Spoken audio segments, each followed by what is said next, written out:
my guitar, we go to, I've got an AB box here, which switches between the acoustic and the electric.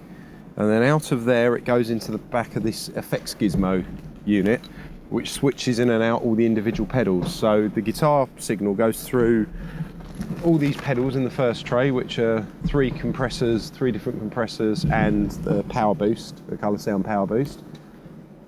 And then I've got the distortion section of the lot, which is the Pete Cornish P2. I've got a Black Star HT boost, a Black Star HT dual, and an MXR fuzz. So I've got four different sort of ways of boosting the signal with different levels of overdrive, and I mean, the HT boost works really well because it's got a valve in it to just warm up some of the sounds, particularly as some of the sounds are de-eyed. They can lose they can be a bit harsh sometimes, so it gives it the valve edge. And then the bottom rung of the lot is modulation. I've got a flanger, which actually isn't being used on any of my sounds on this tour, but got the flanger, I've got the MXR Phase 90, and the old C2, which is the standard Boss chorus. And then it comes into the input on the line 6, which then basically I can do any processing I want. I can put on different amp models, different compression. I can use the delays and modulation, etc. in the line 6. And I've also got this Boss GT Pro running in the effects loop of the line 6, so I can choose with the line 6 to turn on and off and how much I want to mix in the GT Pro. And obviously all the patches, all the individual patches get controlled from this. Everything gets switched all together. So all the pedals are on all the time, and then they get switched on and off by the effects gizmo with MIDI by this. So I've got two different pedals down here. I've got one which does the volume, so that I can swell in and out my volume and change it on the night. And then this one here gets assigned to anything I need it to do. So for example, on one sound, we're like coming back to life, if I'm doing the solo on that, I can do like, I've got a delay on it, but I can pull that down, so I go,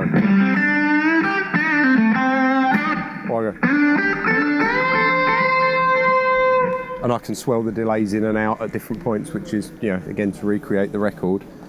And that's kind of how it all gets controlled. It all gets wired up and all changes together, and hopefully out front, sounds absolutely great. The amp mostly gets used for, it's not plugged in at the moment, but for things like sort of comfortably numb, where I might want to get a bit of feedback or get a bit, get a harmonic going. It's nice to actually have something that's loud right next to me and gives me that warmth. But the majority of the sound that actually gets fed out the front is entirely from the line 6 unit.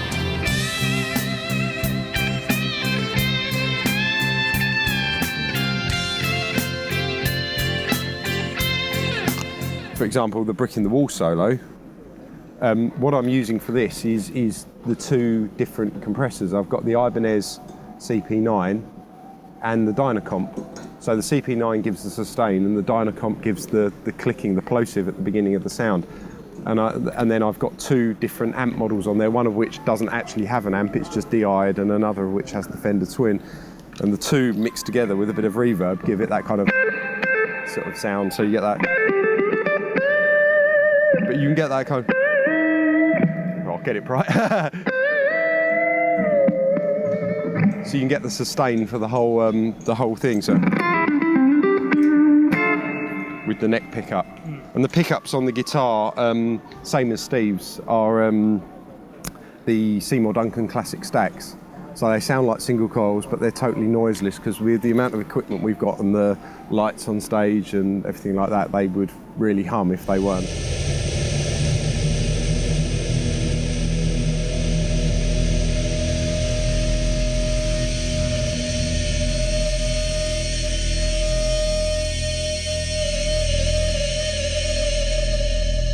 If I go to my comfortably numb solo sound, so I mean, this is using the P2, the Pete Cornish P2, which just gives that classic.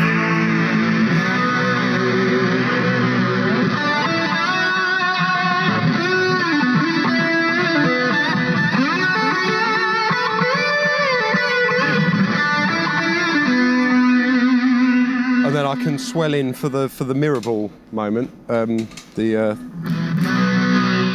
swell in another.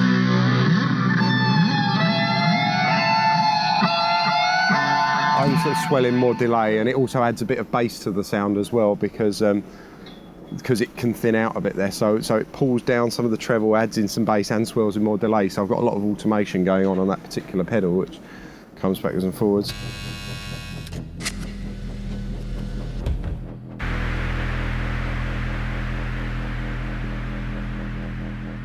We don't have a click for that song. I just naturally kind of feel it. I'll stand there and think, what's the tempo?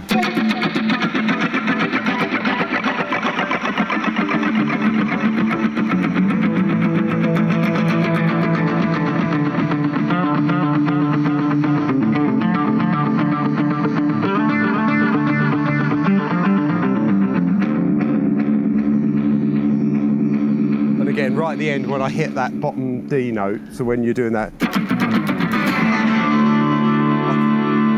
you don't really hear it here, but that pedal there swells in more repeats and more bass. So I can hit that bottom D and you can feel the bass bins just go that.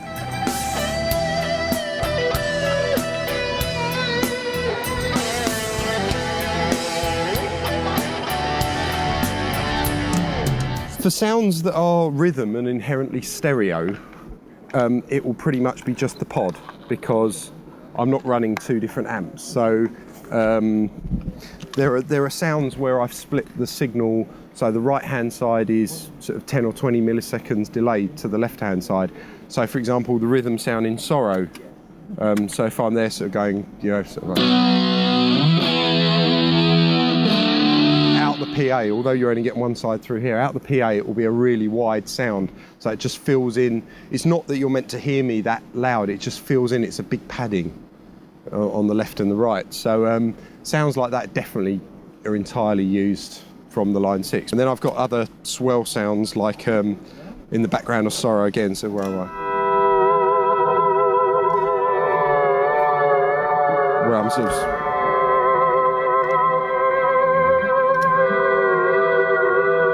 But all these sounds, in the same way that Steve's are, all these sounds and the way it's been set up with the Line 6 and the amp and everything are designed to sound great over the PA, not necessarily for us on stage.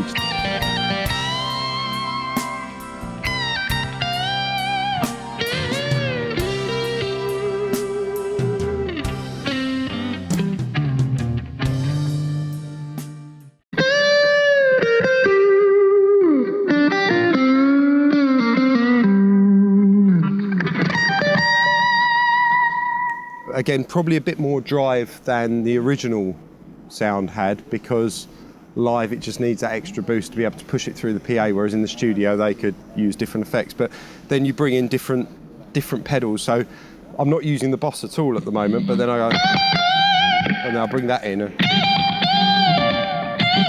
it gives it that slapback delay. And then I've got a modulation which gives it the univibe, that kind of.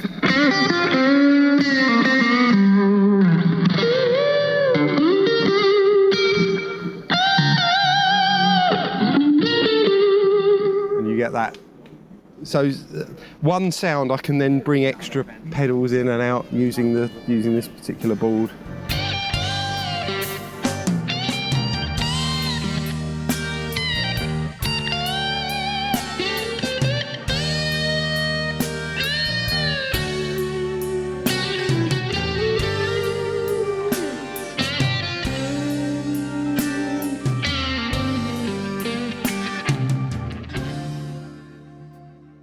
I mean, most of the time in Money, I'm just like going. And then when I'm doing the solo, because on it's double tracked on the original, so Steve's got the more saturated distortion sound, and I've got a thinner fuzz. So we try and get the reverbs as close as possible. So on the Money solo, for example, like, there are two different guitar sounds, as well as it being doubled. One of them's really saturated and one of them's really thin. So it's like I play the. So I'm sort of playing with the thin one there.